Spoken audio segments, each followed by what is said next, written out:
Helicopter जो उड़ता हुआ नजर आ रहा है, लेकिन उड़ते ही इसमें तकनीकी खराबी आती है और उसके बाद इसे इमरजेंसी लैंडिंग इसकी करानी पड़ी। लेकिन अगली तस्वीर की तरफ मैं आपको ले चलूं तो पायलट की सूझबूझ से एक बड़ा हादसा तो टल गया, लेकिन इमरजेंसी लैंडिंग कहां करानी पड़ी? ये हाईवे है और ये देख रहे हैं पंखियां नाच रही हैं। हेलीकॉप्टर अभी तक इसके अंदर जो 6 लोग हैं अभी मौजूद हैं। आसपास लोग वीडियो बना रहे हैं और इंतजार कर रहे हैं ताकि कोई, लेकिन देखिए तस्वीरें आप।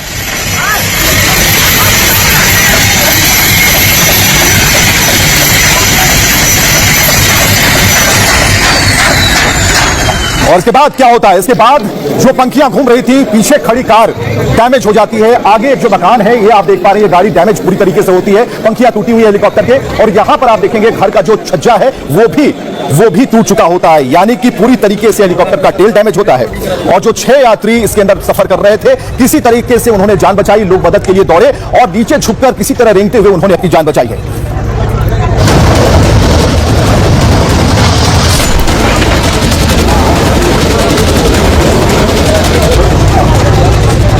हाईवे पर हिचकोले खाने लगा हेलीकॉप्टर और बच गई अफरा तफरी।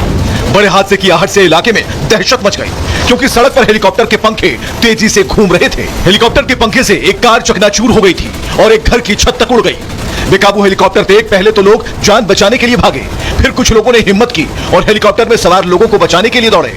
दिल दहलाने वाली ये तस्वीर उत्तराखंड की है, जहां एक हेलीकॉप्टर केदारनाथ की तरफ उड़ान भर रहा था, लेकिन हवा में पहुंचते ही यह आउट ऑफ कंट्रोल हो गया और फिर हाईवे पर इसकी इमरजेंसी लैंडिंग करानी पड़ी। तो आपने देखा कि कैसे इमरजेंसी लैंडिंग करानी पड़ी, लेकिन उत्तराखंड में जो हादसा होते होते बचा वो पायलट की सूझबूझ से हुआ और पायलट ने कई लोगों की जिंदगियां बचा ली। आइए मैं आपको बताता हूं। उत्तराखंड के केदारनाथ में एक बड़ा हादसा टला। एक हेलीकॉप्टर ने बरासू से केदारनाथ के लिए उड़ान भरी। करीब 20 किलोमीटर का यह सफर हेलीकॉप्टर से 10 से 12 मिनट में होना था, लेकिन उड़ान भरते ही कुछ ऐसा हुआ कि हाहाकार मच गया। हेलीपैड से कुछ ही मीटर दूर हाईवे पर हेलीकॉप्टर की इमरजेंसी लैंडिंग करानी पड़ी। सड़क पर जिस तरह हेलीकॉप्टर के पंखे तेज रफ्तार से घूम रहे थे और हेलीकॉप्टर के पीछे का हिस्सा कार पर गिरकर टूट गया, उस वक्त बड़ी अनहोनी के डर से इलाके में हड़कंप मच गया। लोग भाग गए। हेलीकॉप्टर में सवार और इलाके के लोगों को लगा कि हेलीकॉप्टर क्रैश हो गया। आनन फानन में कई लोग आग बुझाने के सामान लेकर हेलीकॉप्टर की तरफ दौड़े तो कोई पुलिस और फायर ब्रिगेड की टीम को बुलाने में लग गया। गनीमत रही कि इमरजेंसी लैंडिंग के वक्त कोई बड़ा हादसा नहीं हुआ, हालांकि हेलीकॉप्टर की टेल जिस कार से टकराई वो पूरी तरह से चकनाचूर हो गई। हेलीकॉप्टर के पंखे से हाईवे किनारे बनी दुकान की जो टीन की शेड थी वो भी उड़ गई और दुकान में बैठे लोगों ने किसी तरह भागकर अपनी जान बचाई। हेलीकॉप्टर में पायलट समेत 6 लोग सवार थे और सबकी जान मुसीबत में थी, क्योंकि थोड़ी और देर हो जाती तो हेलीकॉप्टर पहाड़ों में पहुंच जाता, तब इमरजेंसी लैंडिंग कराना मुश्किल और जानलेवा हो जाता। लेकिन पायलट को जैसे ही तकनीकी खराबी की जानकारी मिली, समझदारी उसने दिखाई और हाईवे पर ही हेलीकॉप्टर की लैंडिंग करा दी। हादसे में पायलट को हल्की चोटें आई हैं और बाकी लोग सुरक्षित हैं और जिस हेलीकॉप्टर में तकनीकी खराब आई वो क्रिस्टल एविएशन कंपनी का है। उत्तराखंड की धामी सरकार ने इस हादसे की जांच के आदेश दे दिए हैं और साथ ही डीजीसीए को भी मामले की पूरी रिपोर्ट दे दी गई है, ताकि लेकिन जो एविएशन एक्सपर्ट्स हैं जो देखते हैं इसे बड़े करीब से, वो क्या कह रहे हैं, कैसे हो गया, कैसे तकनीकी खराबी आ गई, उनकी जुबानी सुनिए। 7 जून 2025 को लगभग 1 बजे क्रिस्टल एविएशन कंपनी का हेलीकॉप्टर जब वो बरासू के अपने बेस से टेक ऑफ हो रहा था तो उसमें कुछ तकनीकी खराबी आ गई, जिसकी वजह से वो टेक ऑफ होते ही जो हमारी नेशनल हाईवे है उस पर लैंड हो गया, जिसमें 5 यात्री थे और 1 पायलट था। पायलट को इंजरी हुई है और बाकी जो 5 यात्री उसमें सवार थे वो सभी सुरक्षित हैं।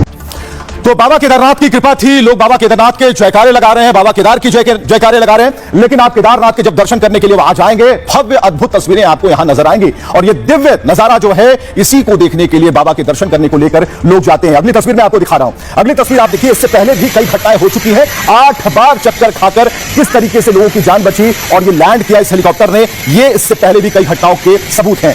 और इसके बाद मई महीने में एयर एम्बुलेंस की तस्वीरें हैं जो इसने उड़ान तो भरी लेकिन उसकी भी इमरजेंसी लैंडिंग लगानी पड़ी। तो कुल मिलाकर जो स्थिति है वो ये बता रही है कि जो स्थिति है वो भयावह हो सकती है, तकनीकी खराबी कभी भी आ सकती है और उत्तराखंड में ऐसे जो हादसे हैं उससे बचने की भी कोशिश की जा रही है। यानी कि अब एक बड़ी जांच जो है इसमें सामने आएगी, तो बड़ी जांच इसमें सामने आएगी और कोशिश ये की जा रही है कि कैसे लोगों को सुरक्षित दर्शन बाबा केदारनाथ के कराए जा सके। लेकिन आपको पूरी घटना के बारे में और भी कुछ जानकारियां हम आपको दे रहे हैं, जैसे कि उत्तराखंड में सबसे ज्यादा हवाई हादसे केदार घाटी में होते हैं। 4 धाम और केदारनाथ मंदिर में हर साल लाखों भक्त आते हैं, लेकिन जो पहाड़ी 16 किलोमीटर का जो पैदल रास्ता वो बहुत ही कठिन होता है, इसलिए हजारों लोग हेलीकॉप्टर से केदारनाथ धाम पहुंचते हैं। मगर तेजी से बढ़े हेलीकॉप्टर हादसों को लेकर भक्तों को डरा रहे हैं। एक तो केदारनाथ का हेलीपैड पहाड़ी और खाई के बीच में है, ऊपर से केदारनाथ का मौसम भी अचानक बदल जाता है।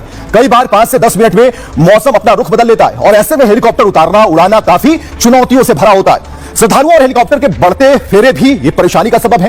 करीब 30,000 तीर्थयात्री रोज केदारनाथ पहुंचते हैं और इस वजह से हेलीकॉप्टर कंपनियों पर एक भारी दबाव है।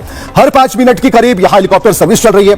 औसतन एक हेलीकॉप्टर दिन में 20 बार उड़ता है और दावा है कि कई हेलीकॉप्टर का जो रखरखाव है वो सही नहीं है, लेकिन भक्तों को पहुंचाने का जो कंपनियों को दबाव है वो अलग है, क्योंकि श्रद्धालुओं को पहुंचाने के लिए 9 हेलीकॉप्टर कंपनियां हैं। मतलब कि दिन भर में यहां हिसाब कर लें तो 200 हेलीकॉप्टर उतरते हैं। पहाड़ और खराब मौसम की वजह से खतरा हमेशा बना रहता है और पिछले 12 साल में यहां 15 से ज्यादा बड़े हादसे हुए हैं। पिछले महीने केदारनाथ में एयर एम्बुलेंस क्रैश हुई थी, तस्वीरें आपने देखी। लैंडिंग के वक्त एयर एम्बुलेंस के पीछे का हिस्सा उस वक्त टूटा था और अब केदारनाथ जा रहा हेलीकॉप्टर हाईवे पर लैंड करना पड़ा। गनीमत रही कि दोनों ही हादसे में किसी की जान नहीं गई। और चलिए एविएशन एक्सपर्ट क्या कहते हैं इस बारे में, कुछ और हम आपको सुनाने जा रहे हैं। पिलग्रिमेज के लिए हेलीकॉप्टर्स जाते हैं, देहरादून से भी जाते हैं उत्तराखंड में केदारनाथ वगैरह को। उनमें एक हेलीकॉप्टर जो कि टेक ऑफ करते ही उसकी क्रैश लैंडिंग हो गई, तो ये कोई बैड वेदर की वजह से नहीं लगती, ये कोई टेक्निकल ग्लिच हुई है। और ये शुक्र है कि ज़्यादा ऊपर नहीं हुआ था हेलीकॉप्टर, वरना ये डेंजरस भी हो सकती थी। तो इसके बारे में DGCA की एक कमेटी है जो हमेशा हर एक्सीडेंट को इंक्वायर करती है। वो इंक्वायर करेंगे तो एक्चुअल फैक्ट्स पता लगेगा। तो it cannot be pilot error, because pilot ने तो बड़ी संभाल के सारे पैसेंजर्स को सेफली, पायलट को भी थोड़ी सी खरो चाहिए, बट बाकी सब सेफ है। ये बहुत अच्छी बात है कि सारे सेफ हैं। और मेरा जो अनुमान है वो एक टेक्निकल ग्लिच का ही है, बाकी तो इन्वेस्टिगेशन के बारे में बताऊंगा। चलिए अगली खबर की तरफ आपको लिए चलते हैं और यह खबर है बिहार और बिहार से जुड़ी राजनीति की तरफ हमको लिए चलती है और आपको भी मैं ले चलता हूं। बिहार में विधानसभा चुनाव है, इस साल के अंत तक एनडीए तैयार है, लेकिन इंडी का हाल अभी बेहाल है क्योंकि वो लाचार है।